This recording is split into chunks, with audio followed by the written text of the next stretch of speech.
मेरा नाम सुमन है और मेरा संबंध एक गांव से है।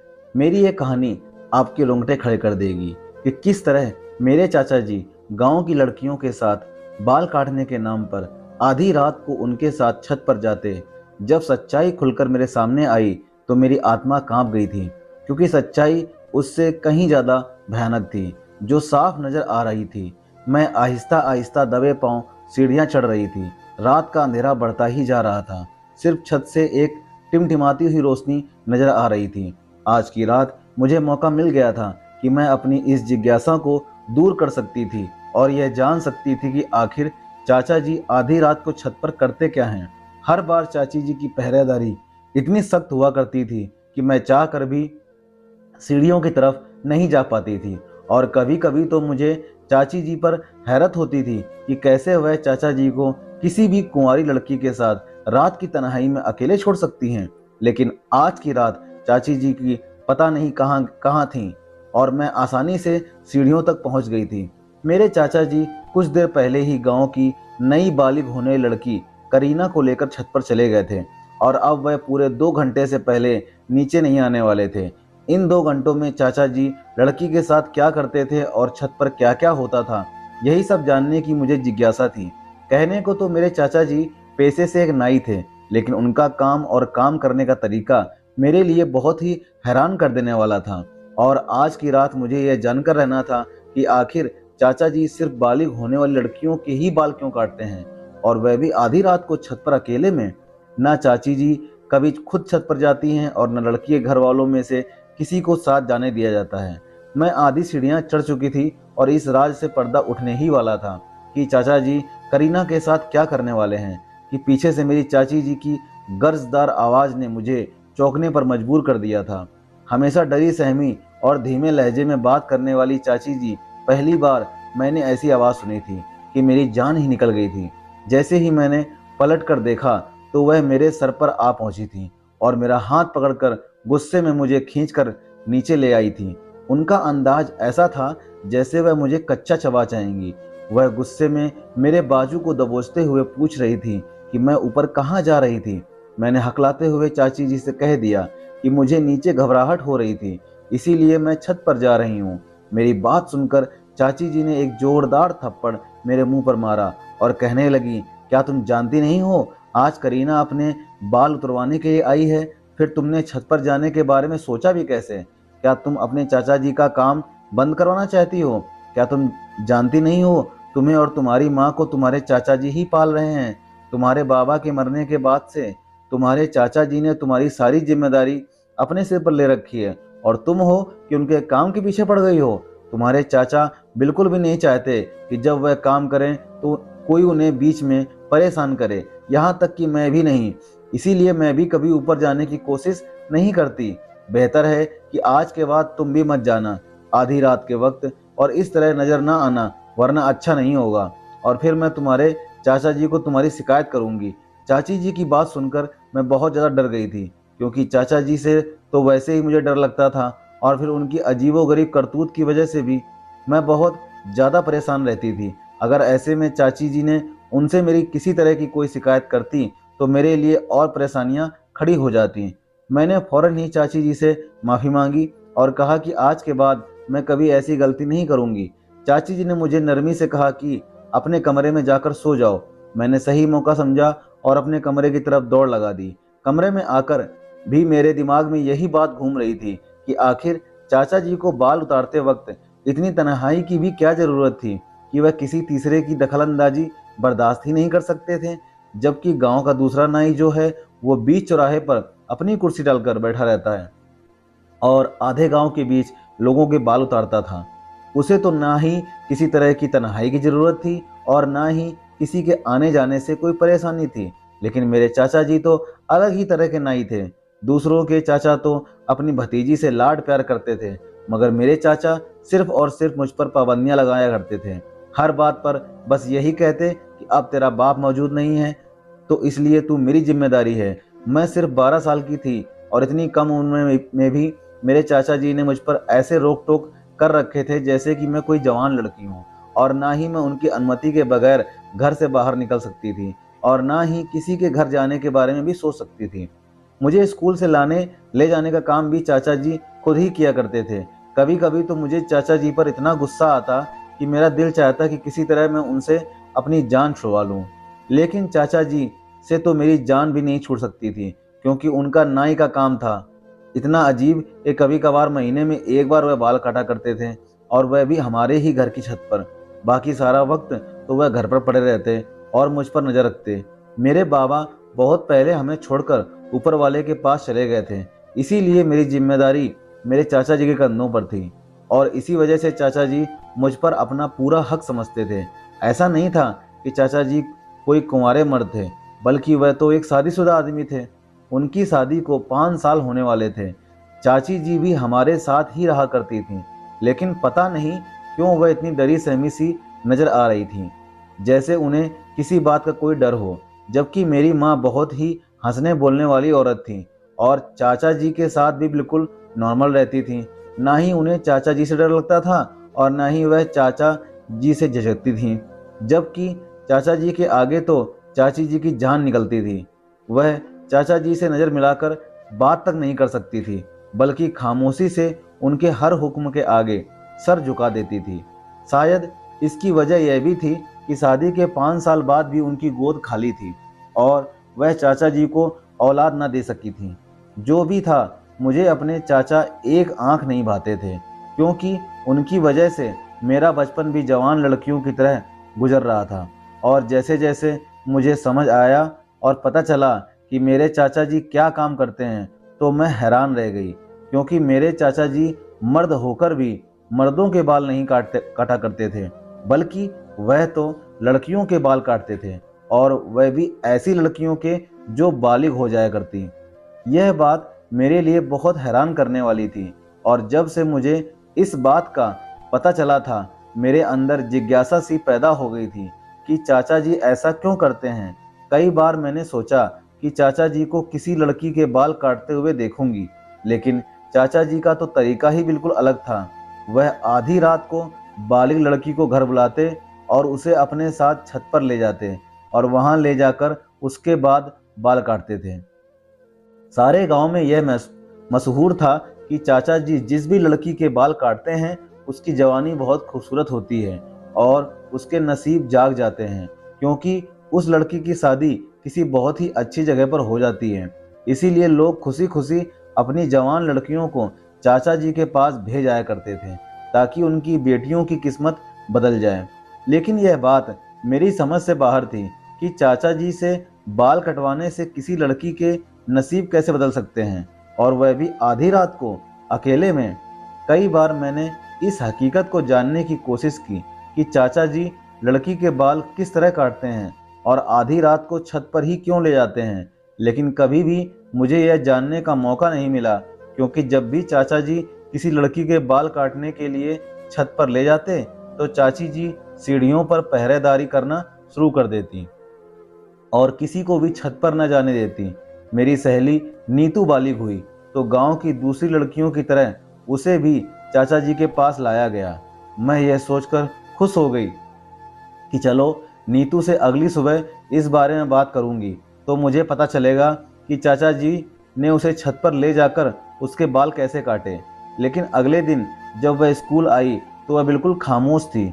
मेरे सवाल करने पर भी उसने कोई जवाब नहीं दिया, बल्कि सारा वक्त गायब दिमाग से क्लास में बैठी रही।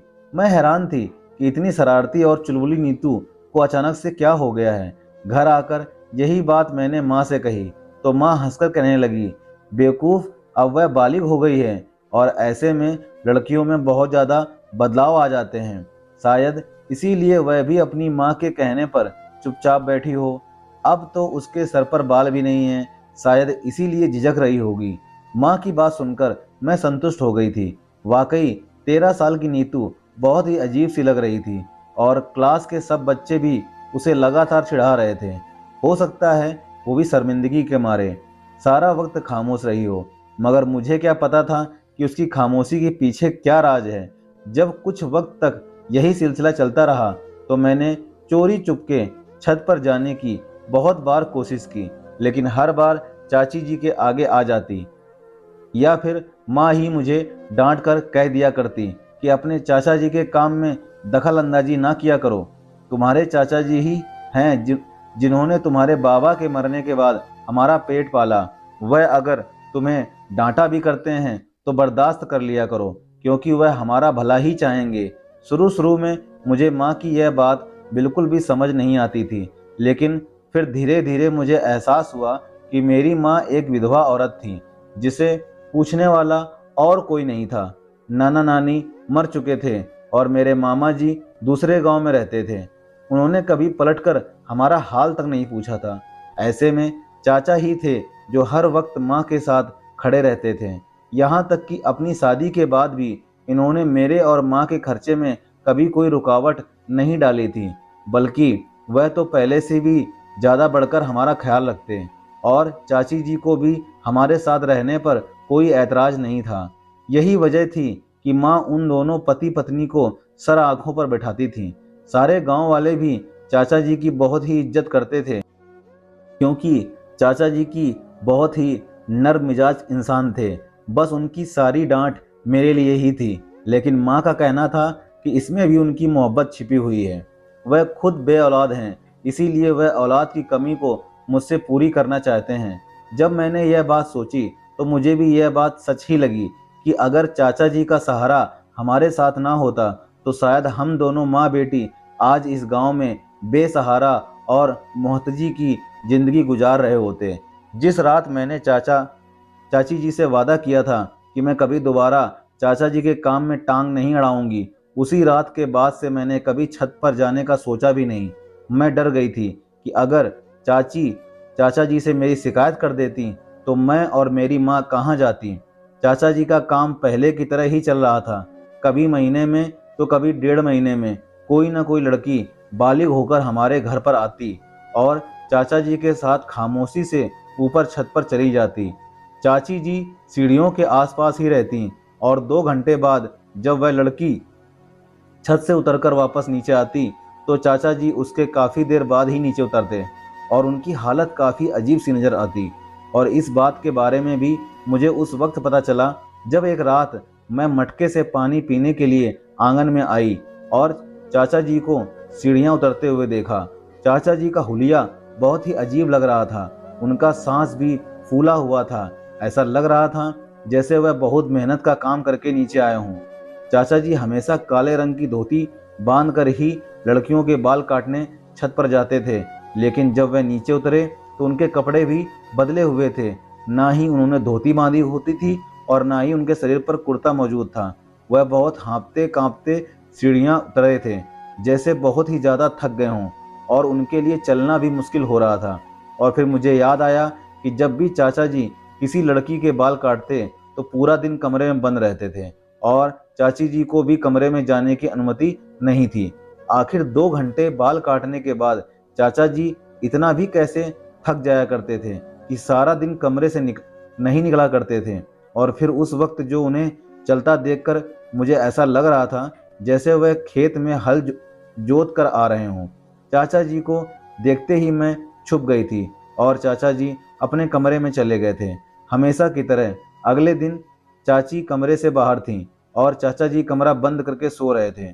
मेरे स्कूल की छुट्टी थी, इसलिए उन्हें मेरी कोई फिक्र नहीं थी और माँ भी गांव में किसी की तबीयत पूछने के लिए गई हुई थी कि तभी मैं किसी काम से बाहर किचन में गई तो मैंने चाची जी को दुपट्टे में छुपकर आंसू बहाते देखा। यह पहली बार था जब मैंने चाची जी को इस तरह रोते हुए देखा था। मैं फौरन भागकर चाची जी के पास गई और पूछा, क्या हुआ चाची जी, आप क्यों रो रही हैं? मेरी बात सुनकर चाची जी ने जल्दी से अपने आंसू दुपट्टे के पल्लू से साफ कर दिए और कहने लगी, नहीं पगली, मैं कहाँ रो रही हूँ, तुम बताओ तुम्हें क्या चाहिए। मैं अच्छी तरह जानती थी कि चाची जी रो रही थीं और इसी बात ने मुझे न सिर्फ दुखी कर दिया था बल्कि मैं बहुत ज़्यादा परेशान भी हो गई थी कि ऐसी कौन सी बात है जिसकी वजह से चाचा जी से छुप कर रोना पड़ रहा है। मुझे चाचा जी से और नफरत का एहसास हो रहा था कि शायद यह चाचा जी ही थे जिनकी वजह से चाची जी छुप छुप कर आंसू बहा रही थी। उस दिन के बाद से मैं चाचा चाची जी पर नज़र रखने लगी। जब भी चाचा जी किसी लड़की के बाल काटकर सीढ़ियाँ उतरकर नीचे आते तो उनके चेहरे पर थकान के असर साफ दिखाई देते। और अगले सारे दिन मेरी चाची जी मुझे छुप छुप कर रोती हुई नजर आती। और फिर मेरी जिंदगी में भी वह दिन आ गया जब मैं भी जवान हो गई। उस दिन मेरी माँ ने मेरा माथा चूमा और कहने लगी, मैं चाहती हूँ गांव की सभी लड़कियों की तरह तेरे चाचा के हाथों तेरी किस्मत भी चमकाई जाए। माँ की बात सुनते ही मेरी जान निकल गई कि अब माँ मुझे भी बाल कटवाने के लिए चाचा जी के हवाले करने जा रही थी। 12 साल की उम्र में गंजी होना मेरे लिए बहुत ही शर्मिंदगी की बात थी। मैं ये सोचकर ही परेशान थी कि गांव की दूसरी लड़कियों की तरह मुझे भी सबके मजाक का निशाना बनना था।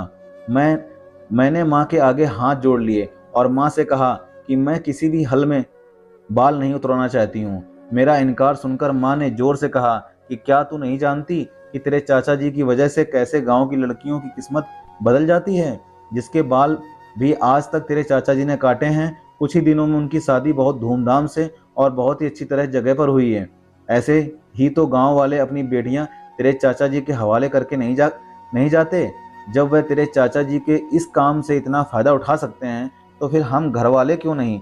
मेरे लाख मना करने के बावजूद भी माँ ने चाचा जी को बुलाया और चाचा जी से कहा कि आज की रात तुझे अपनी भतीजी के बाल उतारने हैं।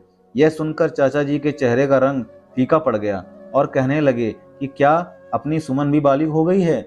माँ ने मुस्कुराकर कहा कि हाँ, अब सुमन की बारी है कि हम इसकी धूमधाम से किसी अच्छी जगह शादी करें, और अगर इसके बालों पर तेरा हाथ लग गया तो गांव की दूसरी लड़कियों की तरह इसकी किस्मत भी चमक उठेगी। यह कहकर माँ ने मुझे चाचा जी के साथ छत पर भेज दिया। छत पर जाते ही मैंने चाचा जी से मिन्नत की कि वह मेरे बाल ना काटे, क्योंकि मैं गंजी नजर नहीं आना चाहती थी। कुछ देर बाद चाचा जी अपनी धोती बांधे मेरे आगे बैठे। उसके बाद चाचा जी मेरे करीब आए तो मेरी जान निकल गई। और फिर जैसे ही चाचा जी ने मेरे सर पर हाथ रखा तो मेरी आंखों से आंसू बहने लगे। चाचा जी ने मुझे अपने करीब किया और अपने सीने से लगाया। मुझे ऐसा लगा जैसे मेरा दम घुट जाएगा, क्योंकि चाचा जी ने मुझे बहुत मजबूती से पकड़ा हुआ था। और फिर मुझे महसूस हुआ कि चाचा जी के गरम गरम आंसू मेरे गालों पर गिर रहे थे। मैं हैरान हो गई कि चाचा जी क्यों रो रहे हैं। काफ़ी देर बाद जब चाचा जी ने मुझे खुद से अलग किया तो उनकी आंखें लाल हो चुकी थीं और आंसुओं से उनका चेहरा भीगा हुआ था। और फिर चाचा जी की बात ने मेरे होश उड़ा दिए। वह रोते हुए कहने लगे, सुमन, मैं तेरे बाल नहीं काट सकता, मैं तेरे साथ कुछ गलत नहीं कर सकता। तू मेरे भाई की निशानी है और तेरी इज्जत मेरे घर की इज्जत है। चाचा जी की बात मुझे बिल्कुल भी समझ नहीं आई थी, लेकिन चाचा जी के शब्दों ने मुझे चौंकने पर मजबूर कर दिया था। मैंने चाचा से कहा कि आखिर आप कहना क्या चाहते हैं। चाचा जी ने कहा, तुम वापस अपनी माँ के पास चली जाओ और उनसे कहना कि चाचा जी तेरे बाल नहीं काट सकते।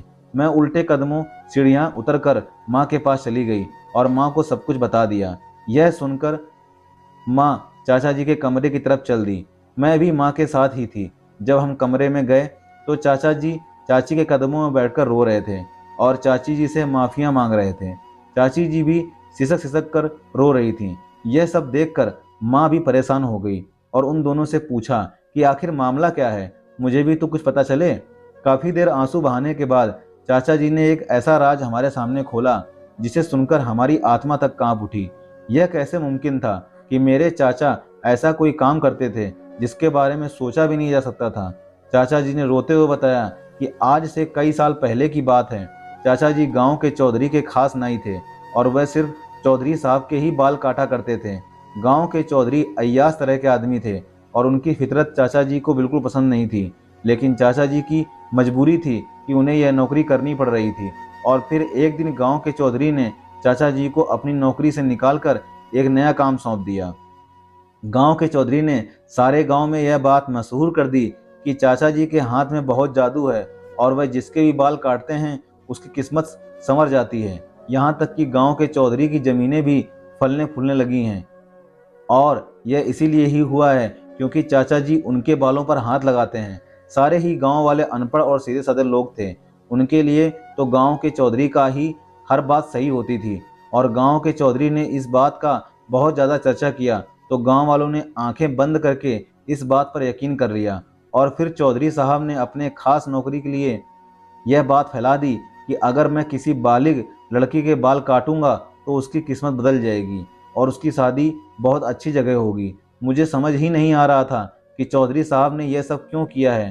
चौधरी साहब ने मुझे लाखों रुपए देने का वादा किया था और कहा था कि मुझे बस गांव की जवान होने वाली लड़कियों के बाल उतारने हैं। मुझे लगा कि इसमें कोई गलत बात नहीं होगी, और फिर जब गांव वाले यह सोचकर मेरे पास अपनी नई बालिग बेटियों को मेरे पास लाने लगे तो उनकी किस्मत बदलने लगी। तो मैं भी खुशी खुशी रात के अंधेरे में उनके बाल उतार दिया करता और बदले में चौधरी साहब मुझे हजारों रुपए देते। कई सालों तक यह सिलसिला इसी तरह चलता रहा, और फिर जब मेरी शादी तुम्हारी चाची जी से हुई तो उस पहली रात मेरे सामने यह राज खुला कि मैं जिन लड़कियों के बाल काटता हूँ उनके साथ चौधरी साहब क्या खेल खेलते हैं। और यह जानकर मेरे भी रोंगटे खड़े हो गए थे, लेकिन मैं चौधरी साहब के इस गंदे खेल में बुरी तरह फंस चुका था और मैं चाह कर भी खुद को नहीं बचा पाया था, और आज तक मैं उनके इस खेल का शिकार हूँ। चौधरी साहब को कम उम्र नई नई जवान लड़कियों के साथ अपनी हवस पूरी करने का शौक था, और गांव में इस बात को बहुत ज़्यादा छुपाया जाता था कि कोई लड़की कब जवान हुई है। इसीलिए चौधरी साहब ने यह खेल रचाया और लोग उनकी बातों में आ गए। जवान होने वाली लड़की जैसे ही मेरे पास आकर अपने बाल कटवाती तो चौधरी साहब को इस बात की खबर हो जाती कि अब यह लड़की नई बालिग हुई है, और वह उसके साथ अपनी हवस पूरी करने के लिए कोई ना खेल रचाकर उसे अपनी हवेली बुला लिया करते थे। और गांव की हर बालिग लड़की उनके गंदगी का तिरस्कार का शिकार बनी थी, और तुम्हारी चाची भी उन्हीं लड़कियों में से एक थी। और इस बात का राज शादी की रात तुम्हारी चाची ने मेरे सामने खोला था। लेकिन उस वक्त तक मैं बुरी तरह चौधरी साहब के काम में फंस चुका था कि चौधरी साहब ने मुझे ब्लैकमेल किया था कि अगर मैंने किसी के सामने भी यह बात खोलने की कोशिश की तो वह बिल्कुल भी इस बात को स्वीकार नहीं करेंगे, बल्कि मुझे ही चरित्रहीन ठहरा देंगे। इस डर से मैंने ना ही कभी चौधरी साहब का काम छोड़ा और ना ही कभी तुम्हें अकेली घर से बाहर जाने की अनुमति दी, क्योंकि मैं जानता था कि उनकी नज़र कितनी गंदी और ख़राब है। तुम्हारी चाची बहुत ही अच्छी तरह से जानती थी कि जिन लड़कियों के बाल मैं काटता हूँ उनके साथ चौधरी साहब क्या करते हैं। इसीलिए वह छुप छुप कर रोया करती, और मैं खुद भी कई घंटे रोने के बाद ही नीचे आता था, क्योंकि मैं इस गंदे काम में शामिल नहीं होना चाहता था। चौधरी साहब ने मुझे खास काले रंग की धोती दी थी और कहा था कि लड़की के बाल काटते वक्त यही धोती पहना करो, ताकि लोगों को लगे कि वाकई तुम कुछ खास करते हो, जिसकी वजह से लड़कियों की किस्मत बदलती है। चौधरी साहब लड़की को अपनी हवस का निशाना बनाने के कुछ ही महीने बाद उसकी शादी अपने किसी मासूम नौकर से करवा देते, और उस नौकर को भी ढेर सारा पैसा दे देते। इस तरह उस लड़की की जिंदगी संवर जाती।